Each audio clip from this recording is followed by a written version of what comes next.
istimewa karena saya bertemu dengan senior saya, seorang senior di Universitas Indonesia yang hobinya naik gunung, ya kan?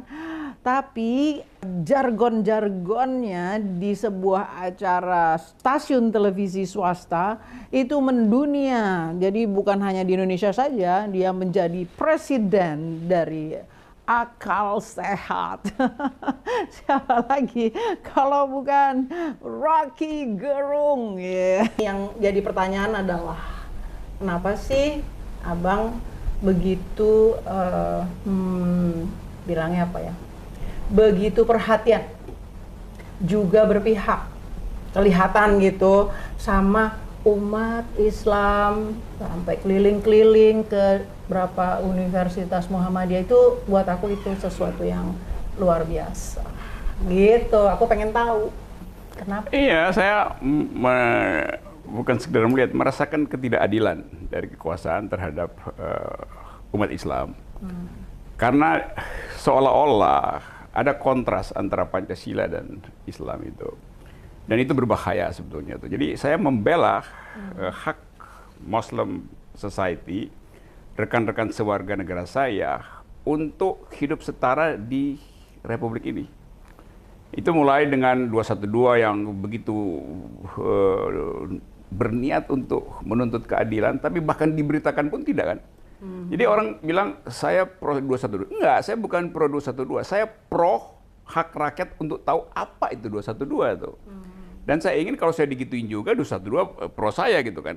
Karena kita sama-sama ada di dalam kehidupan republik, bukan kehidupan kerajaan. Jadi pemerintah nggak boleh bikin diskriminasi tuh. Nah, ada banyak jalan menuju keadilan, menuju keadilan dunia atau keadilan langit bahkan itu. Nah, saya hanya ingin mengingatkan bahwa semua jalan itu adalah jalan warga negara. Memulai politik identitas Muslim, politik Pancasila, politik liberal, segala macam. Yang penting jangan pemerintah lakukan diskriminasi. Jadi orang bisa memilih jalannya sendiri kan. Jalan hidupnya sendiri, jalan politiknya sendiri. Sama seperti ada puisi di bukunya Nisa Renggani, seni teman saya. Bunyinya begini, beri aku satu pintu dari banyak jalan menujumu. Mu itu huruf besar itu. Jadi warga negara juga begitu tuh, menuntut agar supaya semua pintu boleh dipakai. Saya hanya minta satu pintu, bahkan ditutup, kan nggak boleh kan? Itu kira-kira tuh. Ya. Neno. Banyak, tapi persoalannya gini, banyak orang yang sebenarnya diam-diam dia berpihak sebetulnya. Tapi dia nggak mau menampakkan dirinya itu, sehingga dia terwarna. Bahkan dari dalam sendiri, internal. Ini kan sebuah otokritik yang harusnya bisa kita bangun. Sedangkan kalau misalnya aku bilang seorang Rocky Gerung aja mau secara eksplisit menyatakan ini loh haknya orang beragama, berumat, kok nggak boleh gitu. Ya, itu juga saya mau ingatkan bahwa sejarah Republik ini berbasis pada Muslim politics. Kan Pancasila itu 22 Juni ada Piagam Jakarta tuh. Yang bunyi sila pertamanya, ketuhanan yang Maha Esa dengan kewajiban menjalankan syariat Islam bagi pemeluk-pemeluknya. Lalu karena kelegaan hati Muslim Society yang mayoritas, mereka bersedia untuk menunda atau bahkan menghapus 7 kalimat di belakangnya tuh, sehingga tinggal kalimat ketuhanan yang Maha Esa itu. Tetapi dia tidak dihapus dari memori kolektif bangsa, dia dihapus dari teks Pancasila itu.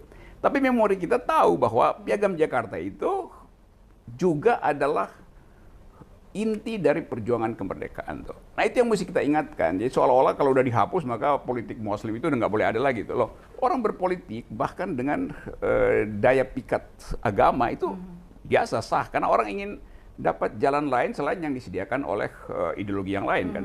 Jadi status itu yang ingin saya bela sebetulnya tuh. Nah, saya udah ya saya beri banyak kuliah di universitas, termasuk universitas Islam banyak juga. Saya masuk beberapa pesantren untuk bicara soal ini. Dan justru di pesantren, saya bahkan masuk ke pesantren Abu Bakar Basir, Ruki, yang dianggap sebagai sarang radikalisme. Enggak, radikal. Saya diterima di situ dan kita berdiskusi dengan akal sehat tuh.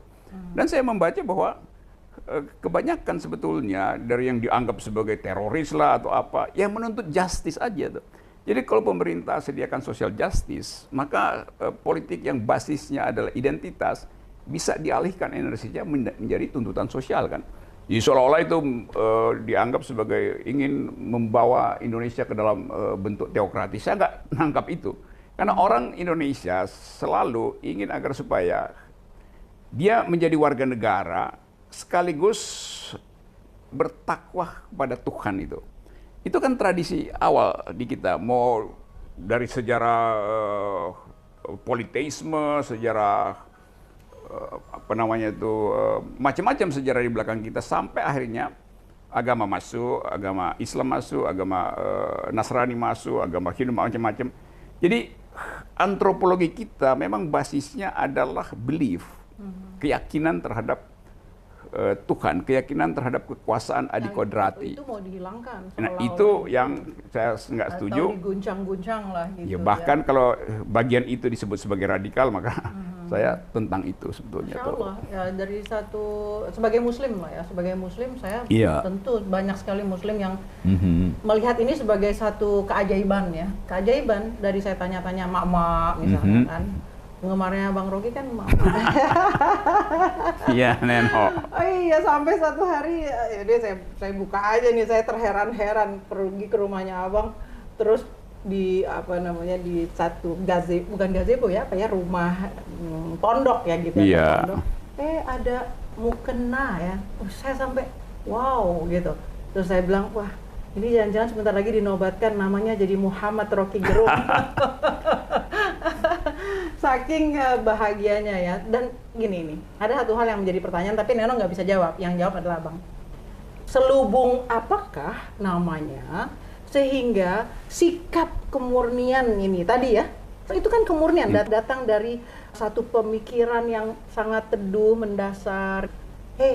Lihat, ini loh, ada Piagam 22 Juni, ada peran, ada historicalnya. Tapi ketika justru orang-orang itu yang memerintah nggak bisa melihat itu dan kemudian malah melakukan apa ya istilahnya kepada rakyatnya sendiri itu loh, nggak membuat lega. Itu selubung apa sih sebetulnya yang ada gitu? Neno nggak bisa jawab itu. Karena memang spirit kekuasaan itu yang menjadi muaranya atau apa? Ada satu periode ketika kekuasaan itu kehilangan kemampuan untuk membaca sejarah rakyatnya tuh, sejarah bangsanya tuh. Nah, itu periode yang diselubungi oleh ketakutan melihat perbedaan. Ketakutan untuk dikritik. Jadi itu seluruhnya adalah tempat persembunyian kekuasaan. Nah, efeknya adalah menuduh orang lain sebagai berbahaya. Itu yang nggak terjadi itu. Nah, saya nggak suka kultur semacam itu tuh. Ya tadi di tempat saya, di rumah saya siapin bahkan beberapa kitab suci, Hindu ada, Muslim ada, Bible ada. Saya siapin mukena, saya siapin sajadah. Karena saya banyak teman Muslim. Dan pasti lebih banyak teman Muslim daripada agama lain, karena Muslim adalah mayoritas tuh. Tapi poin saya adalah hak orang untuk menikmati momen spiritual privatnya harus dihargai oleh tuan rumah tuh. Karena itu saya siapin tempat untuk orang sholat. Orang bisa milih mau sholat di sini, bisa pindah yang di bawah pohon. Jadi sekali lagi itu hanya sekedar mengagumi teman warga negara atau sahabat yang punya kemampuan untuk mendalami batinnya itu dengan mengikuti ritual yang dia kenal sebagai. Kelihatannya sederhana, tapi sebetulnya itu sangat subtil. Sederhana, kelihatan, tapi nggak semua kita mampu untuk mengakomodir itu dan menjiwainya gitu.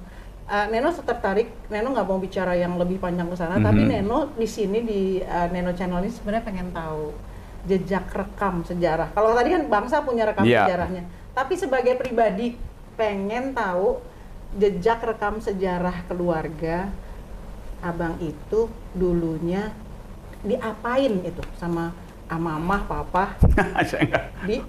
Diapain? Dikasih makan apa? Dididik kayak gimana gitu sehingga terus bisa menelurkan ini kan sejarah pikiran akal sehat, pokoknya istilah-istilah yang semuanya populer, tapi juga bukan itu. Sebetulnya itu bisa aja, tapi sikap itu, sikap untuk bisa memeluk semuanya. Itu berasal dari mana? Dari perjalanan di kuliah atau di kegiatan perjalanan atau di gunung.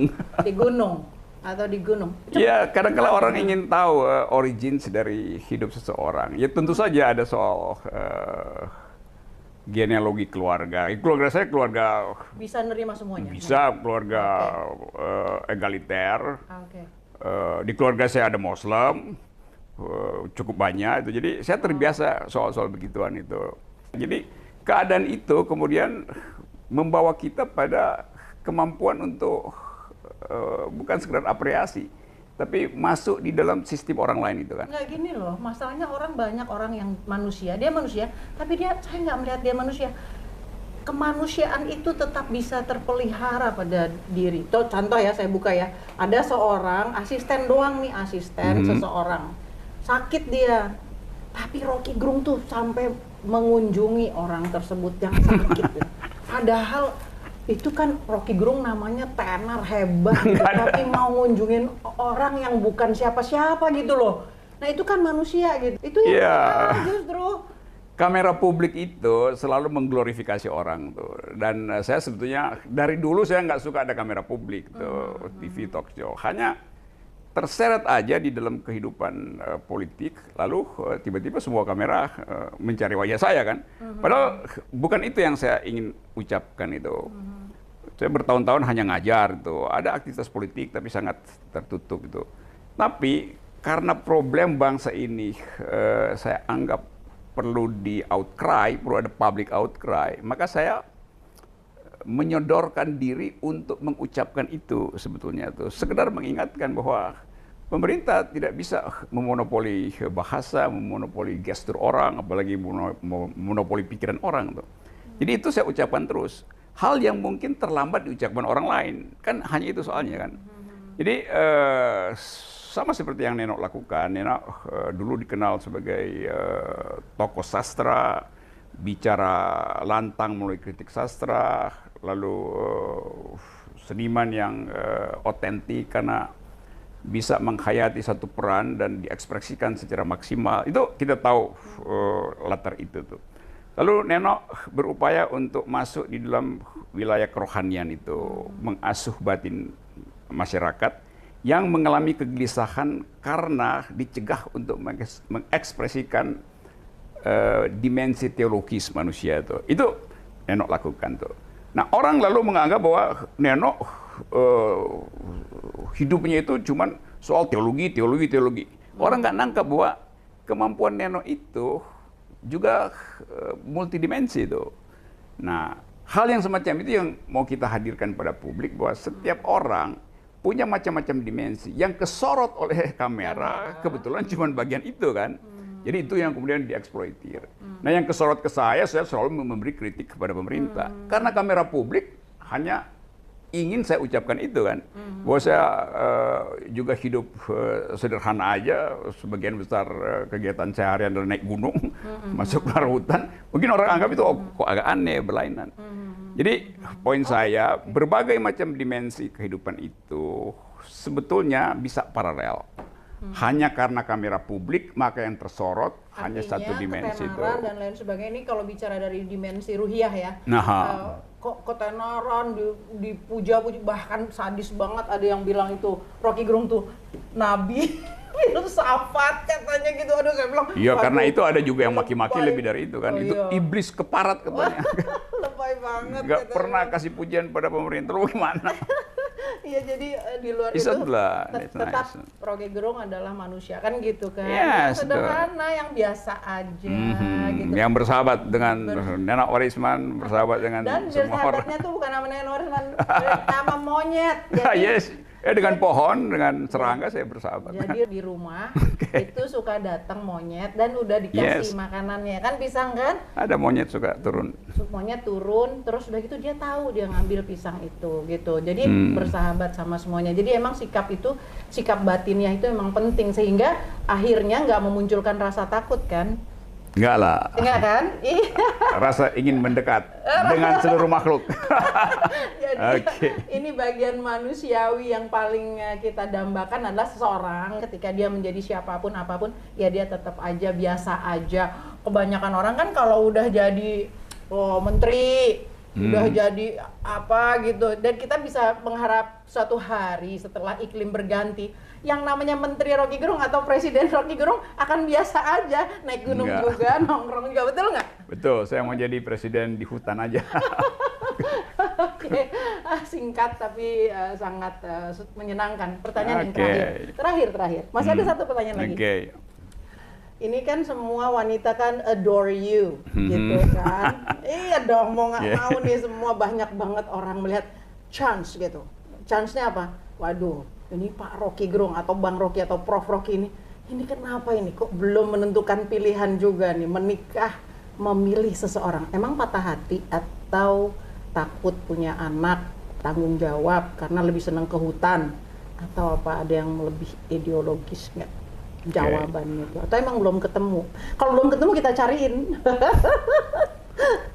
Ini pertanyaan paling berbahaya yang selalu saya ingin jawab, dan jawaban saya akan ada di episode kedua.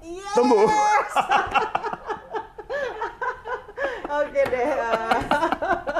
Terima kasih, alhamdulillah kita sudah ngobrol dengan abang saya yang dari UI juga nih. Dulu sih nggak kenal, tapi ya alhamdulillah, mudah-mudahan ya tetaplah jadi manusia. Jangan jadi hewan, jangan jadi apa-apa, tapi pokoknya jadi manusia. Ini kita belajar. Thank you, Neno. Terima kasih. Thank you. Ya, assalamualaikum warahmatullahi wabarakatuh.